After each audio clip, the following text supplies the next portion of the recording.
Every once in a while, a game comes along that stops you in your tracks. All your other games, all your responsibilities, go away for some time.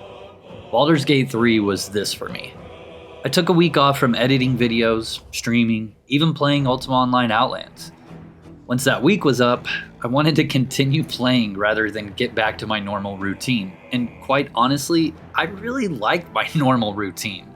But this game just really captured me.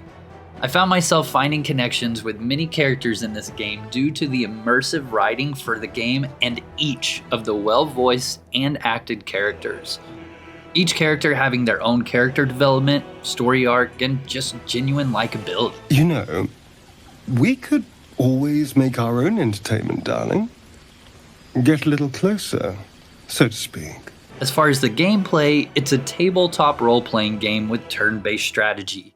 Think Dungeons & Dragons. The rules are based upon it, actually. These are my favorite genre of games, and that's probably due to growing up playing XCOM way back on MS-DOS. I'd name my characters over friends and family and always reset the mission if one of them was killed. In this game, though, there was much more depth in the game. I mean, obviously, right? It's been decades. Shooting flammable barrels with fire arrows to cause a crazy explosion, throwing grease on the ground, then shooting it with a fireball to once again cause a crazy explosion. Tossing water over a monster that just cast invisibility in order to reveal it. Running out of thieving tools and deciding to just use brute force to break a door down by hitting it with a giant mace multiple times. Possibly you shoot the top of a chandelier and it falls on your victim, even your ally, and who knows, maybe there's a pile of grease there once again and it causes a giant explosion. Can you tell I used grease a lot in my playthrough? Even talking my way out of fights by convincing people their entire religion is false, that it's all just a cult and a lie. Being able to choose to play the good guy or even the bad guy, all of this creates such an immersive game that leaves you contemplating what choices to make. And the cool thing about it is the choices you do make, your party decides to either approve or disapprove of your actions, each with their own way of knowing what's right or wrong and never making everybody approve of everything or everybody disapprove of everything. It's really a lot of fun there. I want to taste you. Perhaps tonight, perhaps later, but I want it all the same. When it comes to character customization, everything from the start of the character creation to how you build your character and tools at your disposal are immense. But not only that, for each of your companions as well. Each different class has multiple specializations that play completely different, making them feel like completely different classes themselves.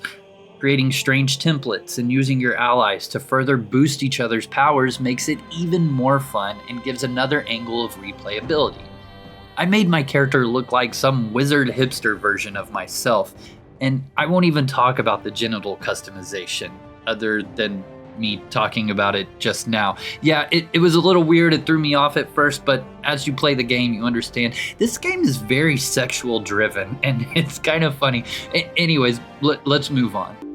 On your knees, darling. The game itself can be set on easy mode, but I found normal difficulty to be challenging, but not overly difficult. For those that want a very difficult run, there is the tactician mode. But as far as normal difficulty, I did have to think about my actions versus just stream rolling through everything. There were times I would die and have to reset to my last save, so yeah, make sure and save often. Even in the middle of battles, I would find myself saving, deciding, is this the right action to take, or should I do this instead? I'm gonna go ahead and save now, and if I don't like the outcome, I'll just reload it. That's kind of how I played it, multiple saves throughout it, and it was a lot of fun for me. You never know when you're gonna walk into a cutscene or a conversation prior to an ambush and be caught without any spells available or half of your hit points ready.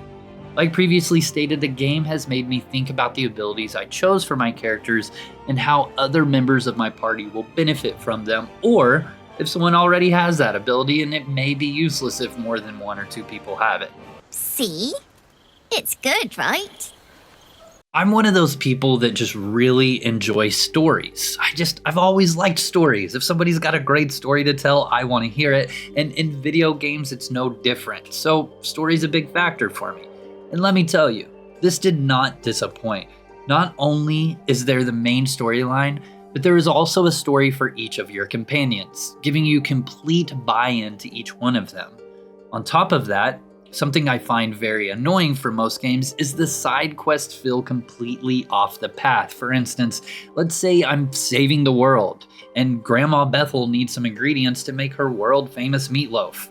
So apparently we all drop everything we are doing to save the world to go get her those ingredients.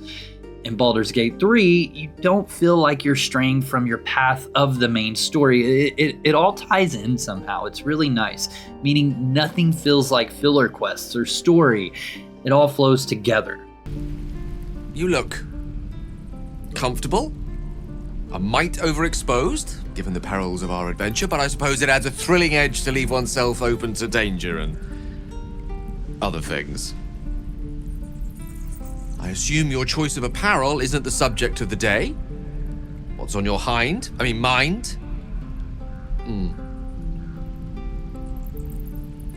Now, I do want to touch on graphics and audio. The game is altogether beautiful. The characters are extremely well done, and so are their movements. It's really strange. Seeing their facial expressions while talking match the tone and vibe they had was yet another way Baldur's Gate really drew me into the game and gave me tons of buy-in to the characters. Each of the characters, both major being your companions and evil villains, even quest givers, as well as the minor characters being vendors or just random side quests, random encounters, all seem to fit perfectly in the world.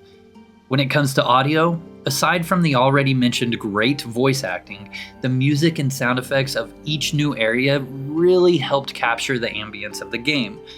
Being in the Underdark with the mushroom people, sounds of eerie, almost horror-like sounds made you feel like you really were in a forest of mushrooms and there was a trap on every single corner or some hidden monster waiting to jump out and murder you. The towns felt alive and well. Doom's gloom glared upon us when it was needed and the sun was bright when things were good. Basically, all those metaphors I'm saying is that the music captured the feelings you were supposed to be feeling and multiplied it. I love you too! Oh my god! I've been dying to say that. Oh my god, if I smile any bigger, my face is going to crack. Oh, I'm pathetic. Besotted. And it's all your fault. If I was to score this game 0 through 10, it'd easily be a 10. Baldur's Gate 3 is everything I could have asked for my favorite genre of game. I really can't think of anything I would have liked to see different about it, other than I just wish I had more time to play it. Over and over and over again. This is one of those games that I just had to stop everything I was doing just to play it. I did my best to stay active in my Discord and post screenshots and things like that, but honestly, I just really enjoyed turning off all the lights, cranking the music up, and putting my headphones on and just delving in and pretending there was nothing else going on in this world. I would highly, highly suggest you give this a full playthrough and do exactly what I did and just tune out everything else for the time that you are playing it, because it is well worth it. Guys, I hope you found this review fun. If you like this sort of content, please let me know in the comments below and like the video so I can continue to play more games and make reviews over them. Other than that, guys, PWNSTARR Gaming